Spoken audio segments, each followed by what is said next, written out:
So what is ergonomics? You've probably heard the term before, and what I'd like to do is boil it down to what I think is the most basic way of describing it. It's truly the relationship between you and your work environment, and it's a relationship that is not neutral. It's a relationship that either typically leads to comfort and productivity, or it's one that can lead to greater demands, fatigue, discomfort, and maybe even injury.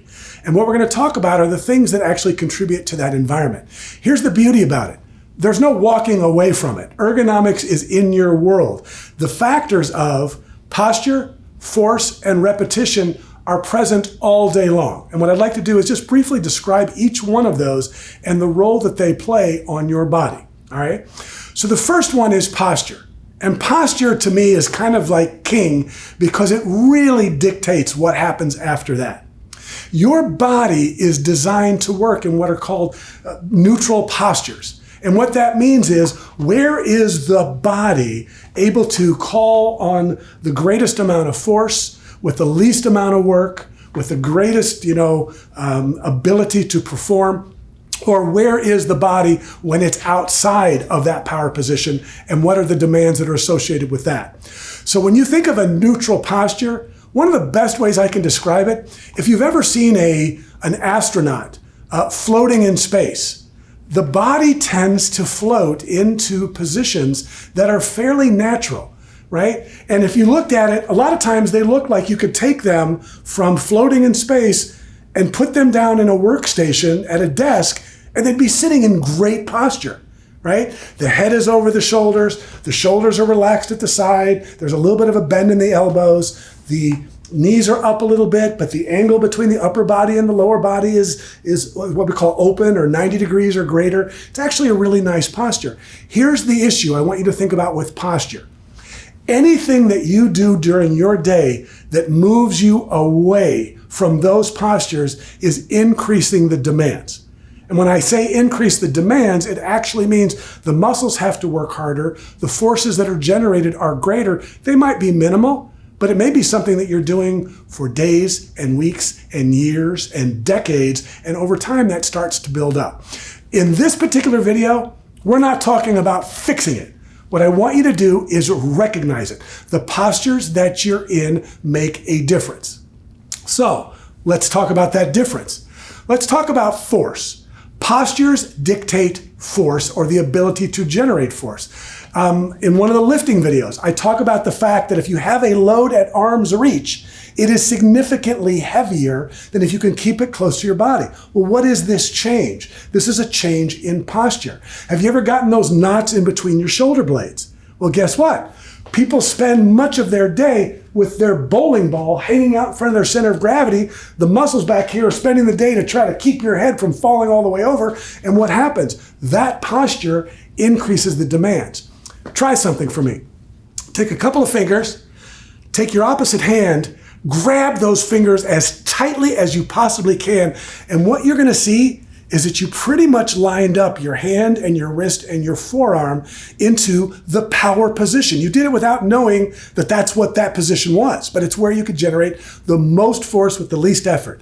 Now, take the hand that was doing the squeezing, bend it as far forward as you possibly can, slide those same two fingers in there, and now squeeze as hard as you can.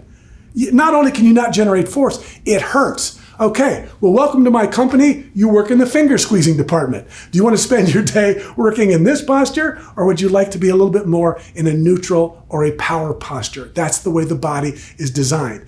Give me another example. If you said to me, Michael, make a muscle right here as big as you can. Boom. Check that out.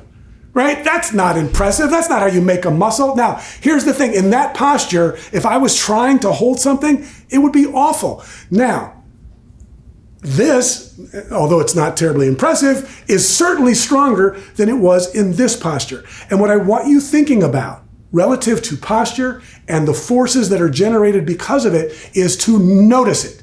I want you to walk away from watching this video, look at how you sit, look at how you stand. Where is your head? Where are your shoulders? Where is your back? Where's your wrist? All of those things. Not to change it yet. That takes time, takes a little bit of a process, but you gotta notice it first. If we don't notice it, we don't change it until we start to have a problem. So we've got position or posture, we've got force, and then we've got repetition.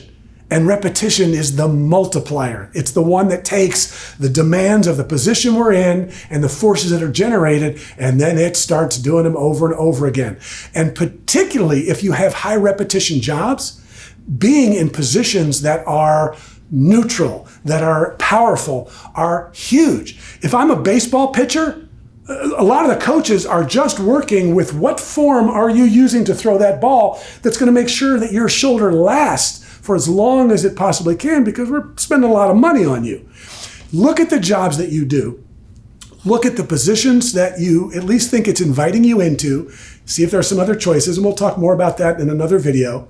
Look at the forces that needed to be generated, and are you in positions that allow you to generate the most force, or are you a little bit weaker, or is it a little bit more uncomfortable?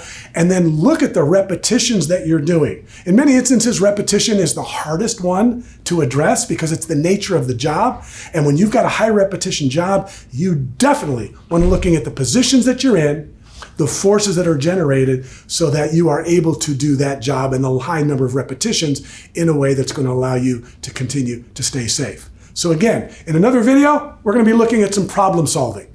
What are the forces? What are the positions? What's the repetition? What are some options and strategies that might be available? But for now, whatever your job is, take a look, notice your positions, the forces that are generated, and the repetitions. So we've given you all that information. Let's talk about problem solving. This next video will help you do that.